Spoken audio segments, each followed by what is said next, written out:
Judicial অফিসারদের সঙ্গে বৈঠক করেছেন কমিশনের প্রতিনিধিরা। টি বোর্ডে রবিবার সকালে 2 ঘন্টা চলেছে বৈঠক।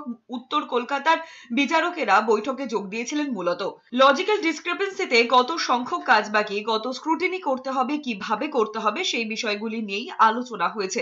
রবিবারের বৈঠকে উপস্থিত ছিলেন কমিশনের স্পেশাল রোল অবজারভার। এরপর যেসব বিল্ডিং এ ট্রেনিং পর্ব চলে, সোমবার থেকে কাজ শুরুর নির্দেশ দিয়েছেন হাইকোর্টের প্রধান বিচারপতি। ইতিমধ্যেই 95 জন বিচারকের তালিকা প্রকাশ করেছে হাইকোর্ট। জুডিশিয়াল অফিসার হিসেবে কাজ করবেন এনডিপিএস এবং পক্সো মামলার 100 জন বিচারক। অন্যান্য কোর্ট থেকে আরো 150 জন বিচারক জুডিশিয়াল অফিসার হিসেবে কাজ করবেন। আপাতত 250 জন জুডিশিয়াল অফিসার নিয়োগ সম্ভব বলে মনে করছে হাইকোর্ট। প্রতি জেলার জন্য 3 সদস্যের কমিটি গঠন করা হয়েছে। কমিটিতে জেলা জজ, জেলা শাসক, পুলিশ সুপার থাকবেন। সুপ্রিম কোর্টের নির্দেশ পালন হচ্ছে কিনা খতিয়ে দেখবে কমিটি।